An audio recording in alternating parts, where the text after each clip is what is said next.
Okay, what's going on YouTube? It's your boy, Morgan.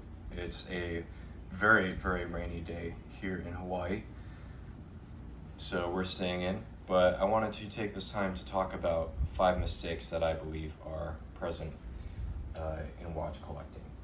And these are 5 things you really want to avoid when you are on your watch collecting journey, because making any of these could sour the habit for you. So without further ado, let's get into it.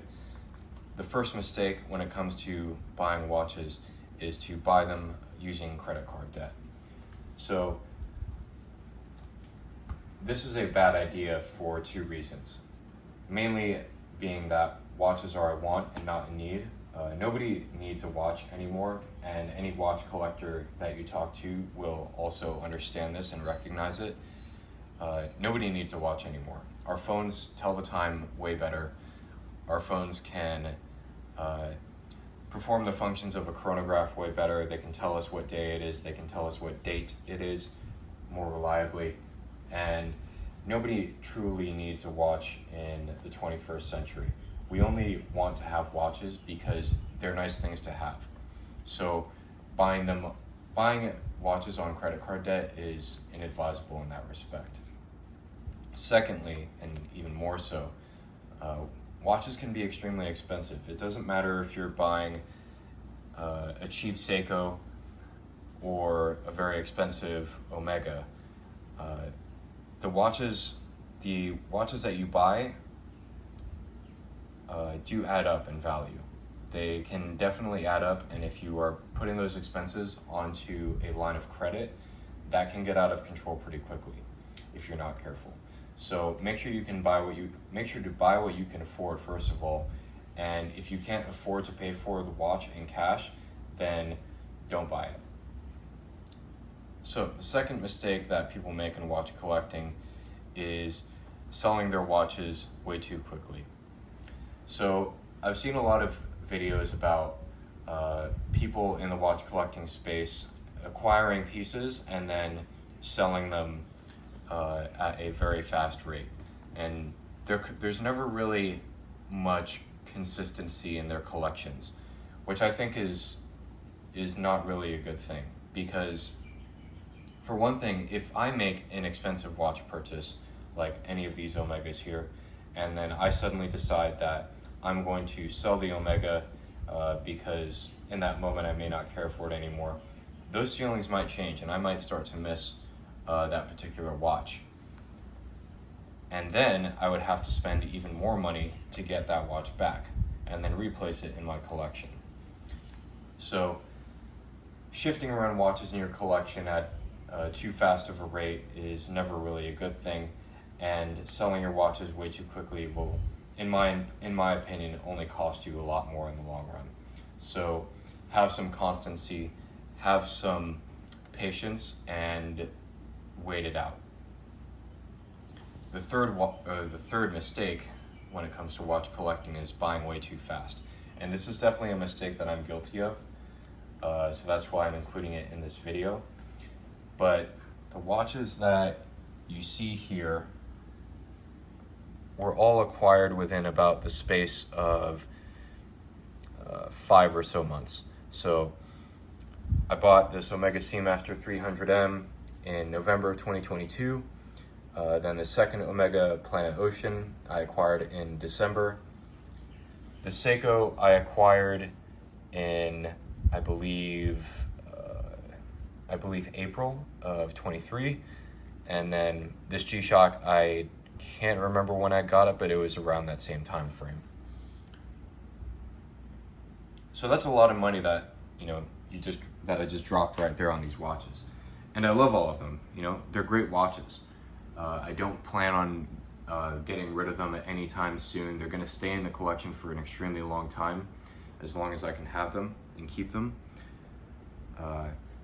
But if you buy watches too fast, then it doesn't allow for you to develop your tastes.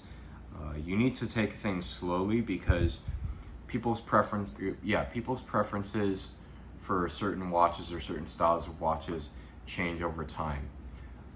I may grow to stop liking Omega, or I may never go back to Seiko again. But if I buy 5 Seikos in the space of 2 weeks, then that's a lot of money that I just spent that could have been spent or saved towards a different purchase, and then I'm stuck with those watches. So that's a big mistake. Buying too fast is not a good thing. The fourth mistake that I want to talk about is consuming too much watch content on social media, and this leads to coveting way too many watches. A lot of people love to post their collections on social media, and for example, I'm doing that right now. Like, this is a small segment of my collection that I have chosen to share with you guys. But when people are consuming watch content on social media, it's important to be mindful of how much you're consuming, because if you're constantly looking at people's collections and constantly comparing your collection to theirs, it can start to create feelings of enviousness feelings of envy or jealousy, because you may not feel like your collection is adequate compared to theirs. So that's something to really watch out for, because that can turn this hobby into a toxic obsession. So definitely watch out for that. It's not always the best thing to be consistently consuming watch content. Really, it's important to find some sort of contentment and have gratitude for being able to be in this hobby in the first place, and being in a position to collect watches at really any price point. So I'd say that's the antidote to that. The last mistake that I want to talk about, and this is an extremely bad mistake to make, but it is buying watches to impress other people. And I'm not the first person to talk about this mistake on YouTube, but I believe it really needs to be emphasized. Again, if you go on social media and you look at the watch content that's there, you will see some really, really high-end pieces from some very high-end brands. And if you are constantly in pursuit of watches to project status, or to impress other people, or to show off how wealthy you are, in my opinion, that's going to lead you down a very dark road. Because frankly, when it comes to watches in general, nobody really cares about what you have on your wrist except for you. And that's a quote that I've taken from Teddy Baldassar. But that's a very strong piece of advice, and that's guided me throughout my own particular watch journey. These watches are for me specifically.